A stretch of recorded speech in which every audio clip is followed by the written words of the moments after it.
The monthly dragon, it is back. Just on time Oh, again. we are Just on time. certainly here. Oh, and I hope everyone's okay. The weather has been hot, hot, hot. The sun is shining.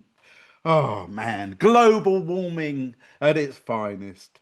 Right, here we go. Now, the fact of life is this is called the monthly dragon, but today, for one day only, this is the monthly hyper accelerated stroke accelerated dragon. Because, do you know what? What? Once upon a time, we did one on the, you may remember, we did one on the anti Sicilians. Do you remember that? I remember.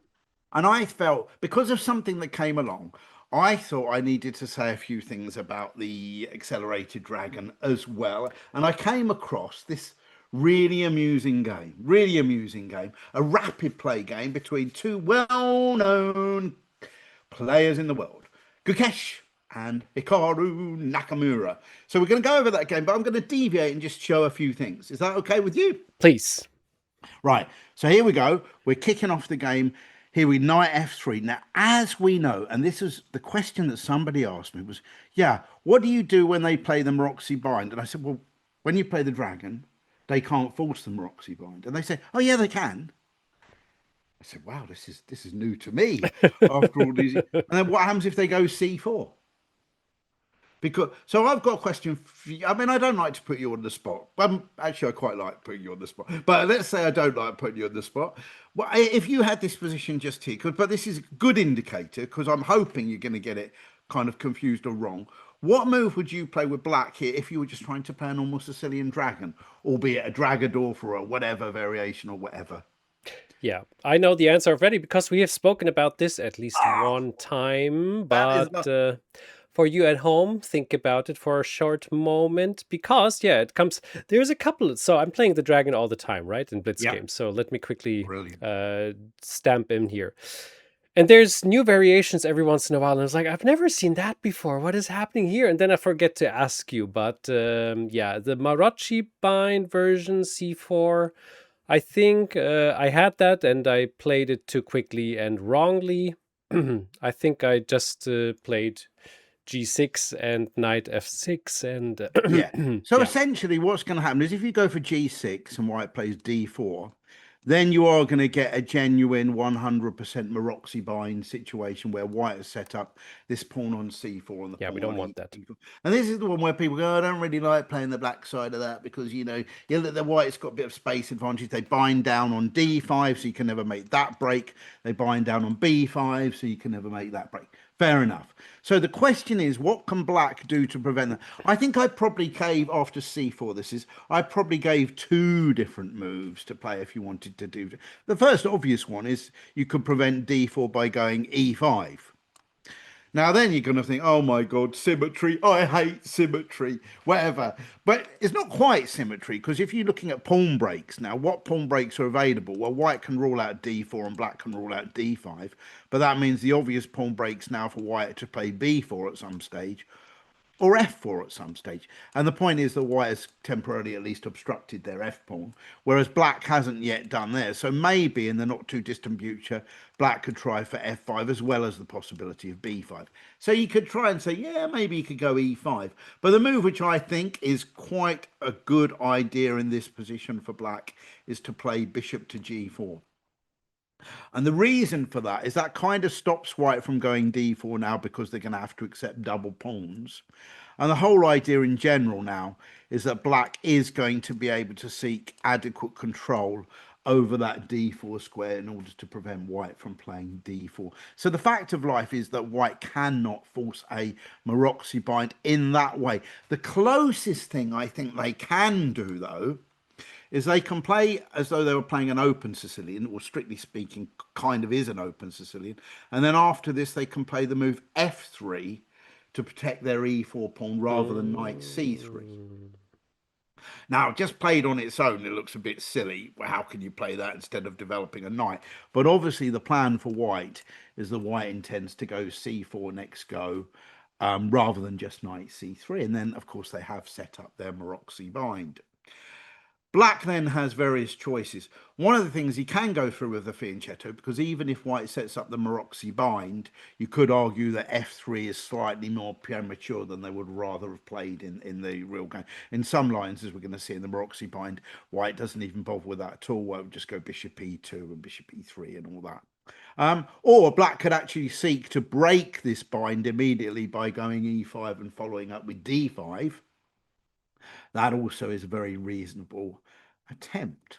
Now, we're going to come back to this game, and here Nakamura played g6, which some regular viewers will know is a move order that I've done on several occasions because this is the hyper accelerated dragon, because after it avoids the bishop b5 check, Sicilian, of course, but it does allow the Maroczy bind. Now, in this game in particular, which is quite amusing, we know in this particular hyper accelerated move order, which is black playing g6 before knight c6, is that white can take back with the queen. This is called the hyper accelerated dragon. Black plays knight f6 and the game goes on, knight c6 next go. But Chris, what happens after e5? Well, if e5 now, yeah, then we actually get our knight developed attacking the queen here. So the queen has to probably slide over here somewhere, and then we slide our knight into d5. So this is the main line, if you Love like, it. actually, for the hyper accelerated Yes. dragon. Then the queen often then comes back to the middle of the board, and then the knight has to make a decision as to And whether we it's have a going to draw. come back No. here or we don't have a repetition. We can't go to f6. He'll take us with his pawn. So Nakamura actually simply played bishop g7 here, but of course he could have played knight f6 now. This is the whole move order that stops bishop e5 check. Yeah. e5 not being possible now because of queen a5 check would just pick up that pawn. So knight c3 and then d6. So he could have played a normal dragon, but instead he played bishop g7. Now it should be noticed, even within the accelerated dragon, move order is quite important. For example, actually knight c6, a very popular system for black to play against the Maroczy bind these days, is to not to develop the bishop just yet, delay it for the time being so that you can swap off and lure the queen into d4 before going bishop g7. So effectively you've not allowed white the option to go bishop e3 and recapturing with the bishop, and that way when we castle, the queen pretty soon, i.e. now, is required to drop back in order to prevent a kind of discovered attack thing. So there we go. So we're covering through this slight general knowledge. So already, depending on what system black wants to play against the Maroczy bind, knight c6 or bishop g7 is quite a big decision. Bishop to g7 was played in this game, and we have c4. And now we have knight c6, attacking the knight in the center. White really, of course, does not want to be swapping off because that will give black control over the d5 square and a half open b file. So he supports it with bishop e3. So probably it's fair to say the old style Maroczy bind will see this, and then d6, and then bishop e2, castles. This is kind of a stand. This is what people envisage to see, because black's played all the kind of dragony moves, but white's got to put the pawn on c4 to set up the bind. In that instance, essentially what happens here, the main systems for black are either to trade the knights on d4 and put the bishop on e6, or to go bishop d7, trade the knights, and then put the bishop on c6. Now, what usually happens, obviously this gangs up on this pawn, but typically, rather than later try for a6 and b5 to challenge the bind, which is one logical way, often black actually thrusts this pawn down the board to stop white from going b4. That means black will have a little maneuver available with their knight, so the knight can stay firm here. And it also allows the queen to come over to a5, tucked behind a pawn on a4. And you could say, well, why don't you just bring the queen out anyway? We can do, but it has the extra support of the rook when it's on a8 with the black pawn on a4. I'm whizzing through here, the Maroczy bind. Look, Also, I'm like solving it here in just a few minutes. Go for it. Keep in mind, if queen a5 comes now, we have the old... Well, not really, because knight... No, we don't. Yes, because your queen isn't protected yet. That's true. I just Right, didn't notice but it that. will be protected by rook d1, and you're right. There'll be the knight d5 trap Yeah, will but come in. I was a bit too early for Jumping the that. gun. That's what we call it, but that's fine. That's absolutely fine. So this is kind of thing. Now there's another system which is quite fun. But I can also play knight g4 here. This is one variation. Now knight g4 is always a move in the dragon and the accelerated dragon. That's The black wants to look crazy. out for to try and hassle this bishop. Of course, you can go, but you can't do it here. Surely there's like a queen is protecting it, or is it covering that square on g4? Well, no, it's still fine. Knight to g4. Um, and the idea is obviously white can't afford to lose the dark square bishop, so takes this, and now we take this knight in the middle of the board with our knight here. But now this is where queen d1 is by far the best move. It brings the queen out of potential trouble from a d5 break, and of course needs to guard the c2 square. Queen d1, and then it's just a choice for black of how to protect that knight. Usually knight to e6 is played here. This is probably the main move, after which this is it. In these systems where black hasn't yet castled, the debate is whether or not black should be prepared to give up the bishop for that knight in order to wreck Uh-huh. the pawn structure. It often leads to imbalanced games. Probably here white is most likely to play rook c1 anyway to make sure that does not happen. But for those that say you can't have quick wins for black in the accelerated dragon, actually I'm just going to bring your attention to a game I actually had in the British Championships against a Richard Pert, who's a pretty good player actually, and I am. I had black in this position, and I played another system which is e5. I'm not going to lie, I'm probably not a great fan of this idea. What are the pros and cons of this move here? Well, the obvious pro is that you're supporting the knight on d4, and really white should never seriously consider giving up that bishop, and they should instead seek ways to try and challenge that knight with their knight.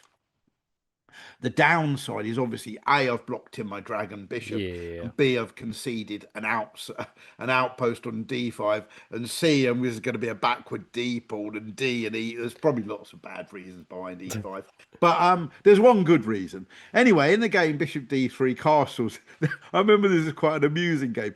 Castles, D6, Queen D2 by white. White's just playing normal moves. Bishop E6.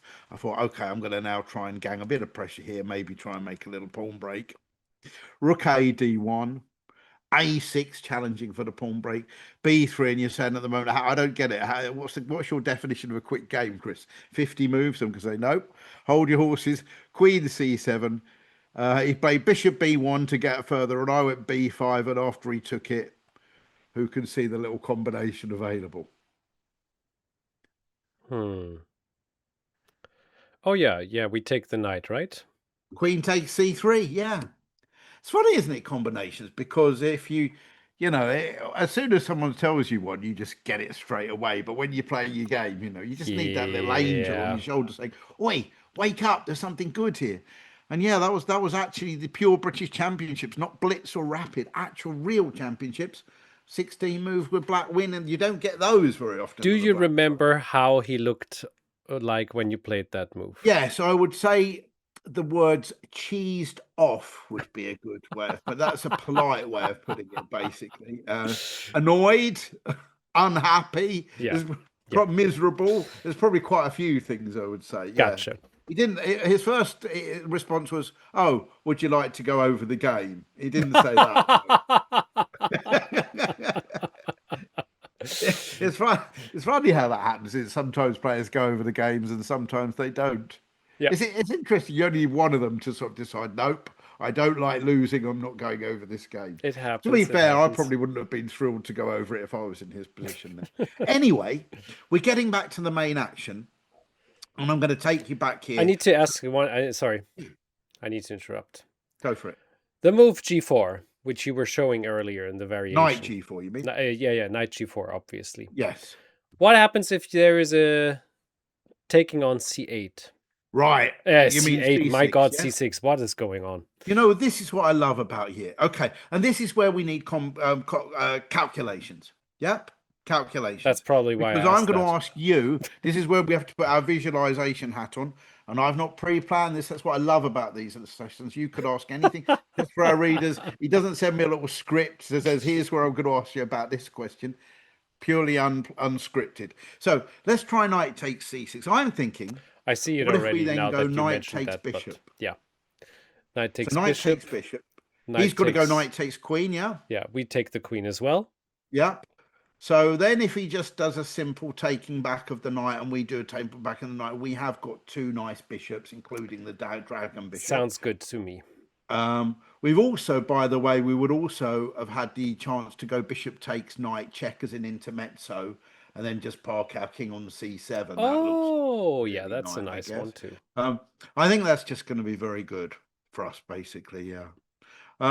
So I think knight takes c6. Yeah, a nice idea there. Okay. What you're basically thinking is, let's get that knight sorted out and then hightail the bishop out of trouble, leaving the knight looking like a bit of a lemon. Oh no, or in your case, sorry, you wanted to just get the knight dealt with and then win the other knight free of charge. That seemed even better, didn't it? Kinda, yeah. Okay, So I cool. don't think Let's that worked. continue. Sorry for that. Right, continue. No worries. We're back to the Maroczy Bind. Knight c6, and here we go. And white's played bishop e3, protecting it. Yep. So even here now, we could be back to a normal kind of accelerated dragon with knight f6, knight c3, d6, etc. Threatening knight g4, as I've mentioned before. So bishop e2, castles, and this is the same sort of thing we've just looked at. Yep. Which is where black will go take on d4 on bishop e6 or go bishop d7, trade knights and put the bishop on c6. But I'm going to show you slightly a system which I quite like. I've advocated because the actual website I do for chess publishing is actually a dragons one. So although it is mainly the main dragon, I also deal with the accelerated and the hyper accelerated. And a system I quite like, and Nakamura's played it for a bit as well, is this move Queen b6.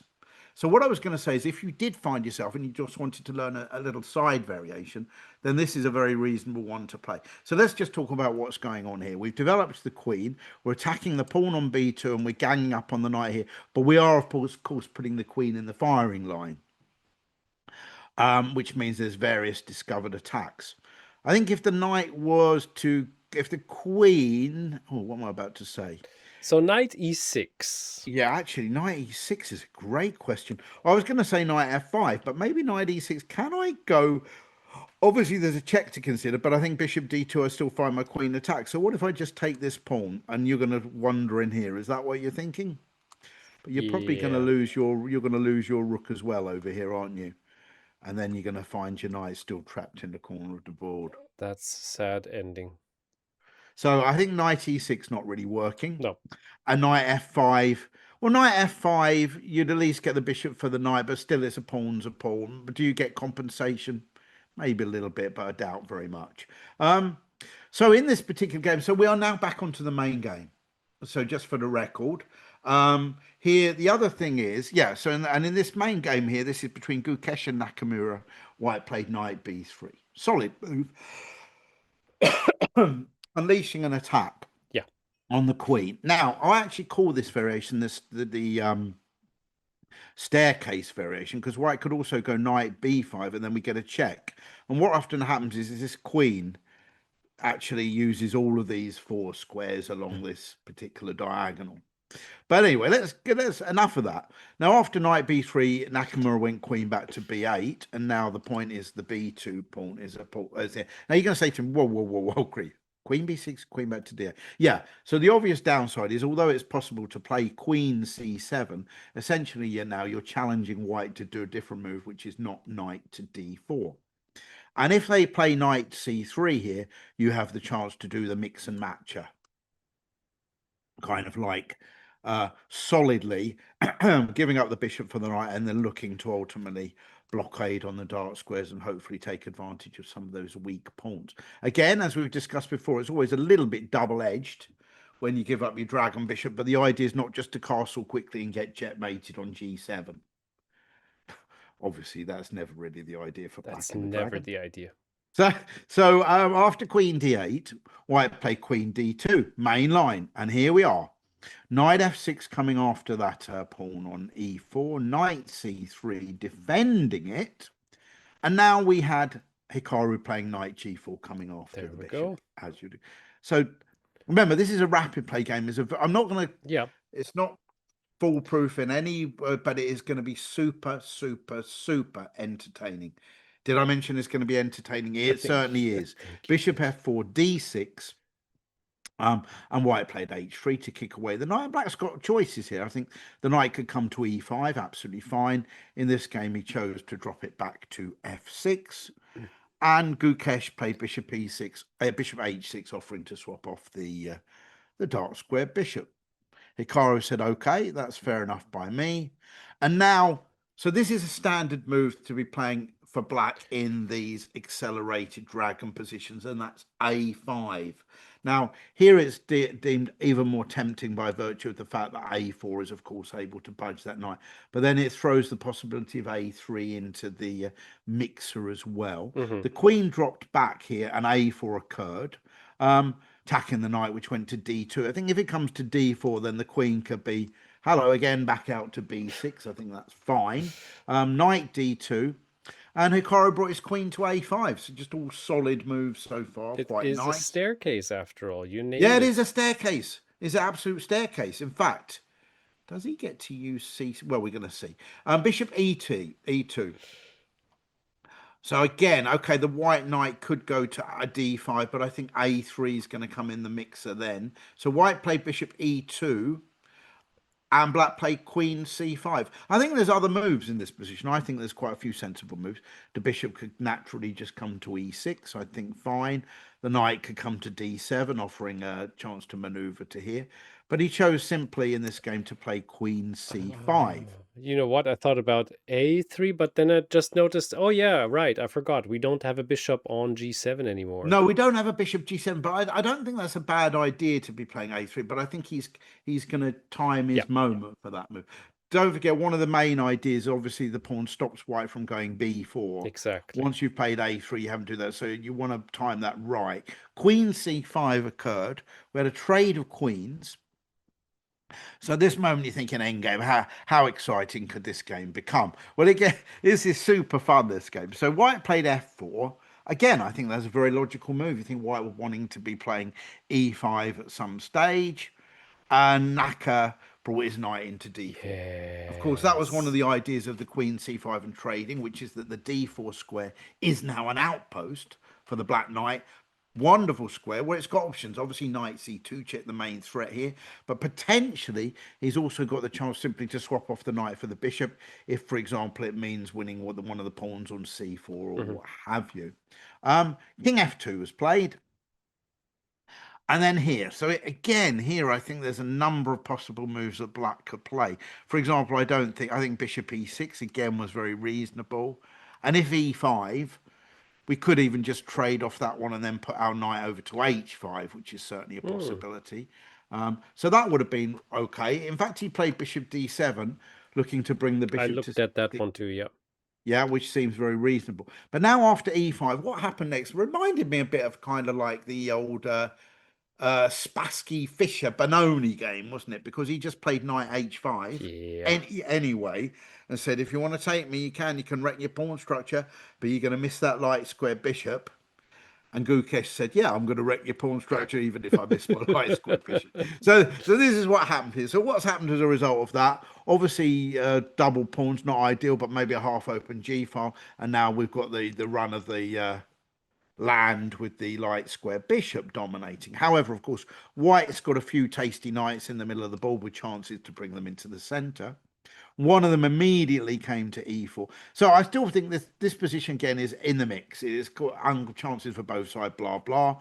Attacking the pawn on c5, which was easily protected by the pawn on b6. And then the other knight comes in, of course. So no doubt we have to deal with a bit of, the potential nightmares of the knights there in the center of the board. Attacking c7 and b6. We go rook b8. Why not?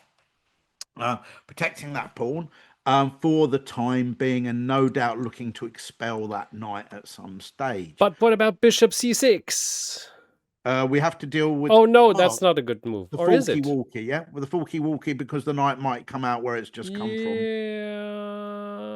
Ah, that's good. Bishop c6, Yeah. knight c7, king moves, knight takes rook, bishop Yeah, takes yeah, knight yeah, takes yeah, pawn, yeah. check, and then knight takes a4. Yeah. Okay. So Never mind. yeah, other than it's good to think about that. It's good to think about. Also, I'm not entirely sure that we want to go bishop takes knight necessarily, unless we're going to win that pawn on d5. We might do with rook d8. Okay. Well, yeah, it's unclear. But I beat rook b8. Okay, now let's keep going. Now white played b3. Now again, I think there's like still options available. Rook g8 maybe is not a bad move to use the g4. Black played bishop f5.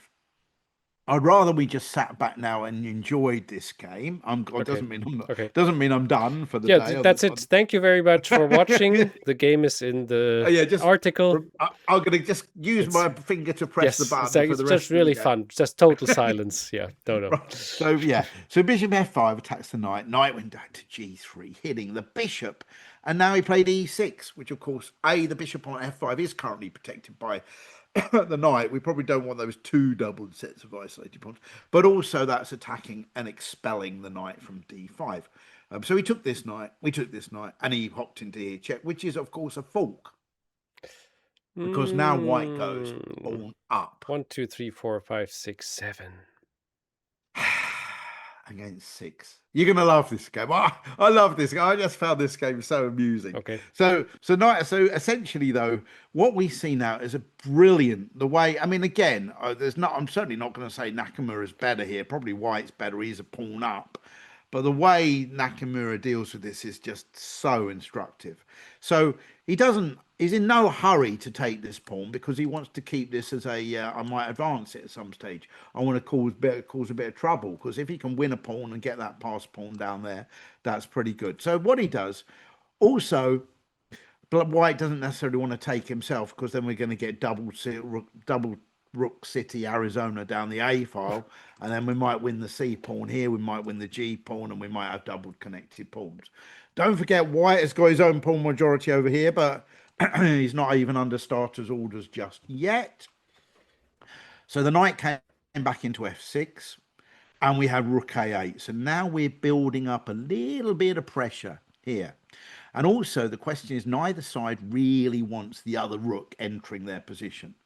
We don't really want a white rook down here anytime soon. And similarly, if a black rook gets into A2 check, that could be a bit tricky as well.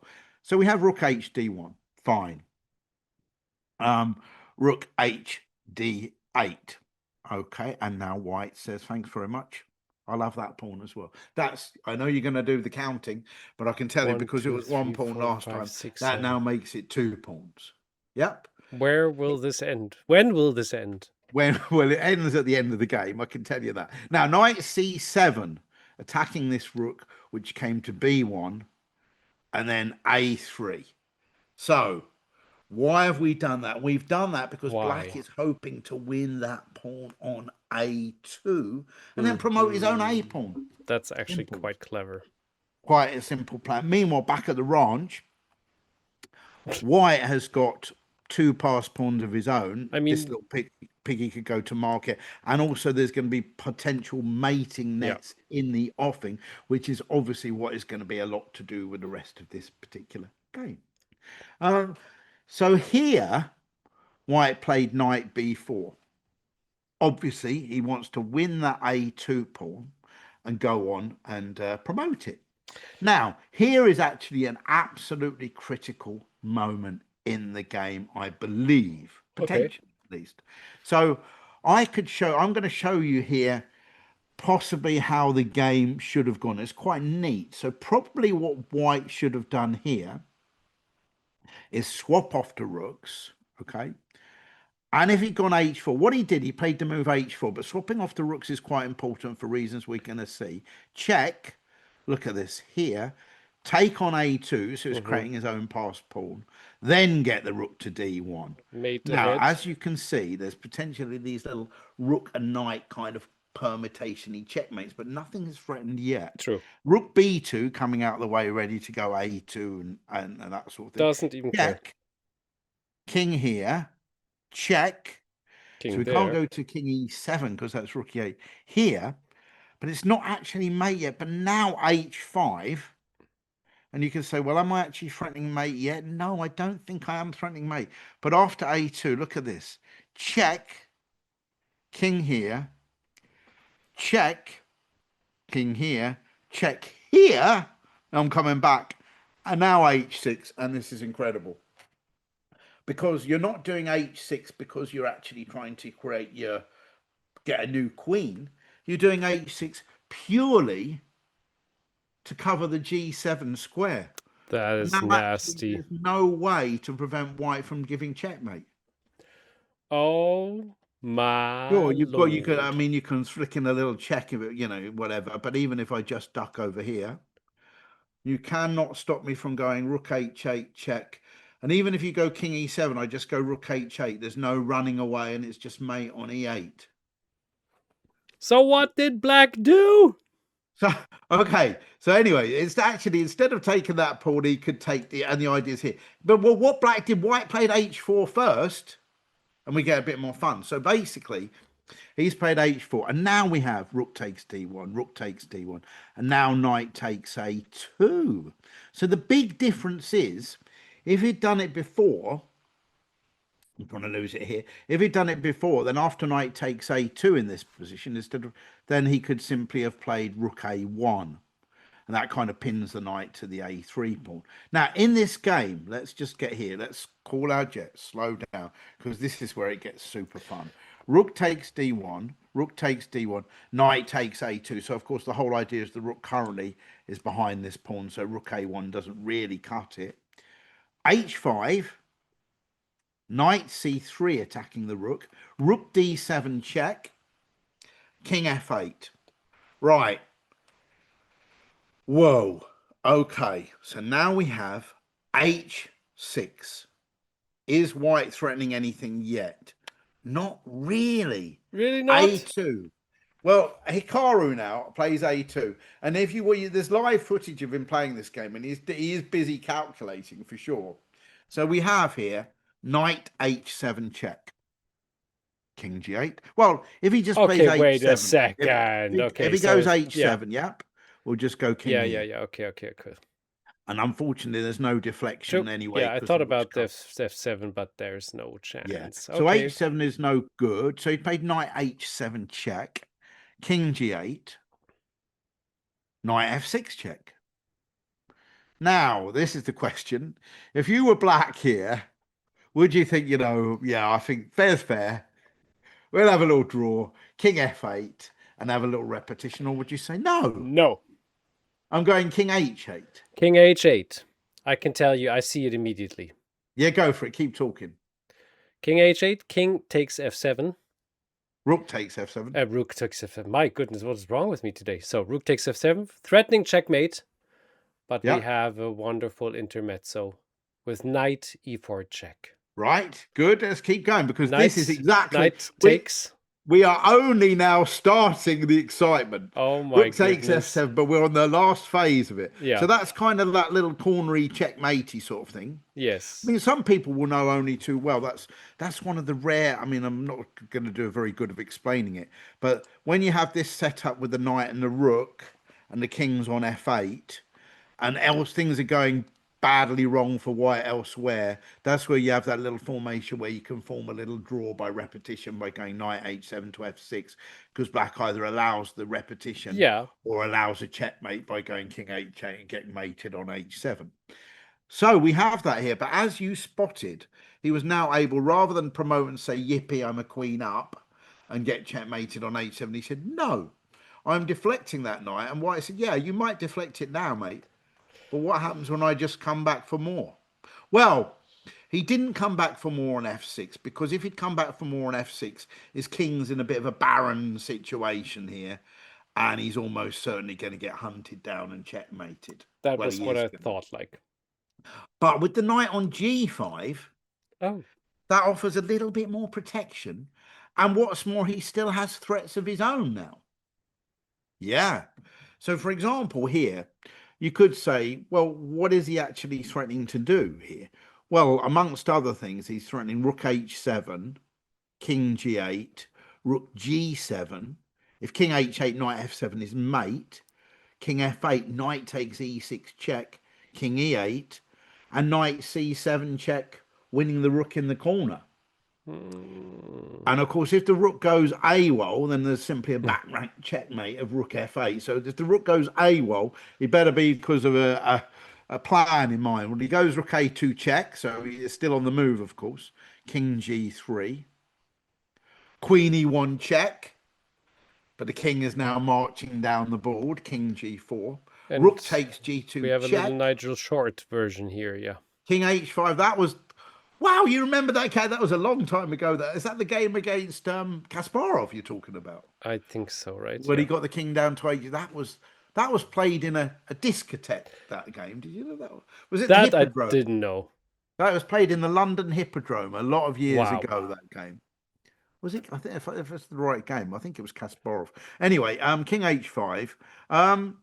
Now, so what's going down here? So the king seems to be making itself a little home for itself. And back at the ranch, let's not forget that white is threatening checkmate here with rook f8 check. Queen e2 check.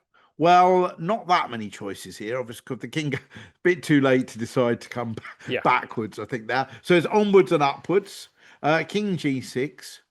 But now is the king. Has it found itself a nice little home? Well, queen e4 check. Very strong move now. Queen e4 check. So if the king was to go to f6, then queen takes f4 check. That would be absolutely curtains because the knight and stuff is falling and it's the end of the game. But now he played f5. Wow. Wow, wow, wow.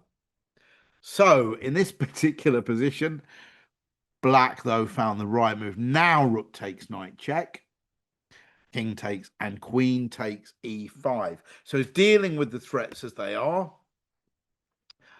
What can we do? Rook f8 check, king h7, rook f7 check, but now king g8, h7 check. Not a problem here. We can take that rook anyway because the queening square is covered by the black queen, but also king h8 would have been fine. King g6, and now queen g3 check, king f6, queen h4. Hikaru, by this stage, they were down pretty short on time, but he's finding all the accurate moves. And after king takes e6, queen e4 check, and that is the end of the game because it's going to be the end of the rook. Yeah, the end of the rook, as we know. I'm guessing if he goes here, we can just go here, check, and then we're either going to do a skewer or a simple taking of that rook free of charge. Did you like that game? I love it, although queen d5. So king f6, yeah? Yeah, here. So if we get okay, so if I come here. Yeah, that's it already. Because if you go back, I take that rook, and if you go here, good. Pure City, Pin Perfect. City, rather. Yeah, there we go. Really love the game. And lovely once again, game. Hikaru Nakamura, he doesn't stop to give us enjoyable games. He really loves the dragon. Pretty good at these games, I have to say. Yeah, pretty good. I think if he keeps on like this, he'll become a really good chess player one day. So don't fret, everybody. It's not going to be changing from the monthly dragons, but it is. I just thought it would be nice just for once to we've done anti-Sicilians. I thought it might be worth covering the accelerated dragon a little bit. Wonderful. Thank you so much, Chris. Thank you, everybody, and we'll for be back watching. Soon. Absolutely. Until Take then. care.